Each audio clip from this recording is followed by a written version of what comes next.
Greetings and welcome back as we continue our chronological reading of the Bible. As you know, we started in the book of Genesis and read up to chapter 11. And in the chronological fashion of this reading, it jumps to the book of Job. And we are now in the book of Job, and now we are in chapters 6, 7, 8, and 9. And we will be reading it in 4 parts. This is part 1, beginning at verse number 1 in the book of Job, chapter 6.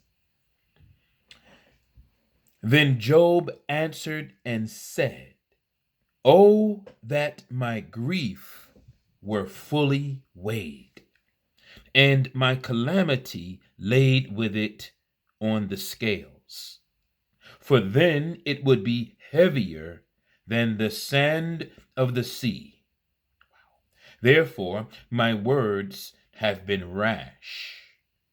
Again, this is Job answering to what Eliphaz spoke of in chapter 5, chapters 4 and 5.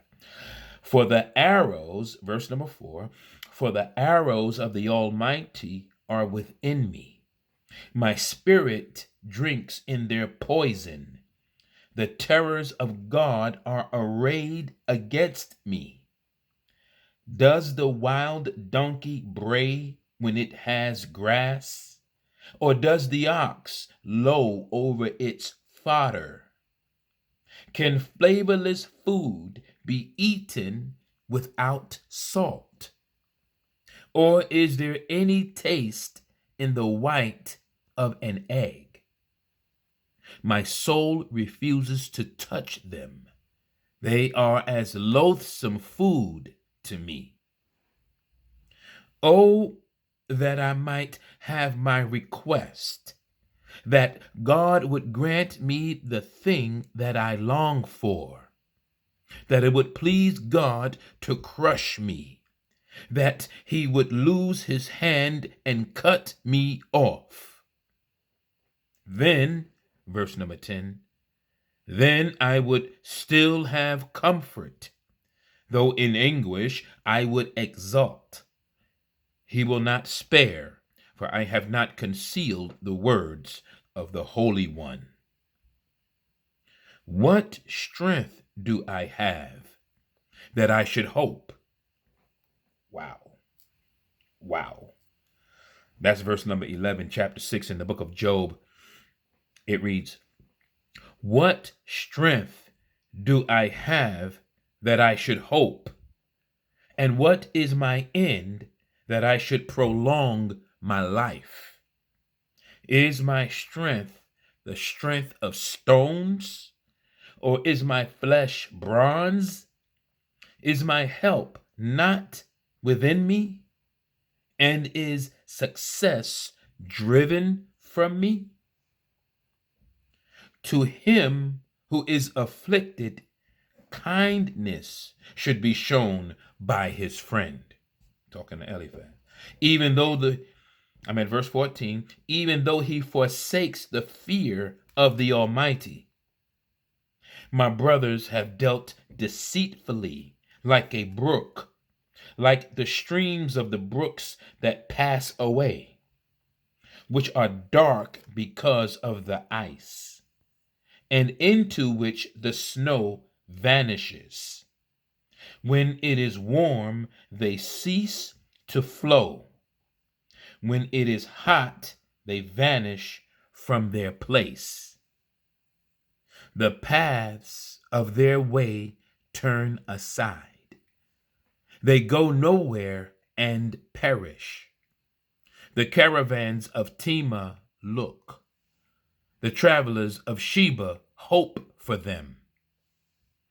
They, verse 20, they are disappointed because they were confident.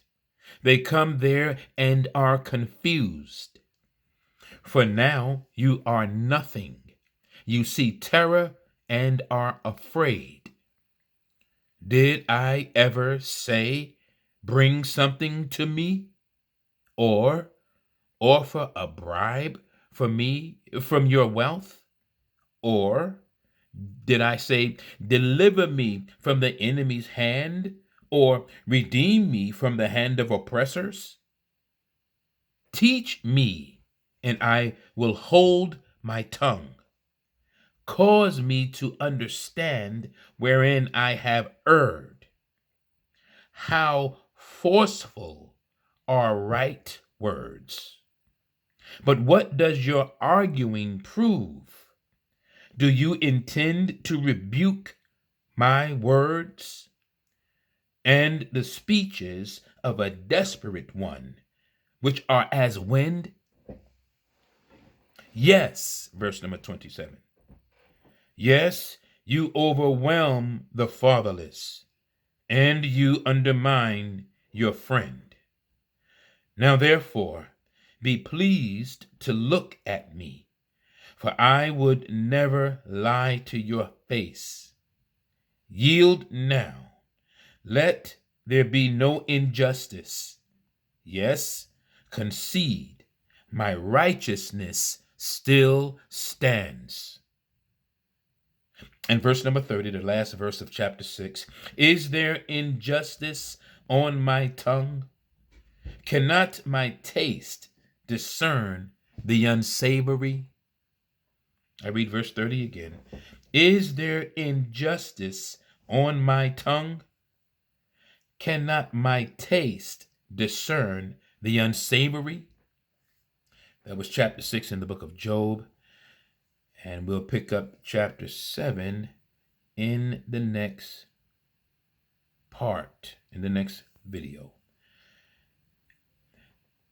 God bless the readers and hearers of his word. Amen.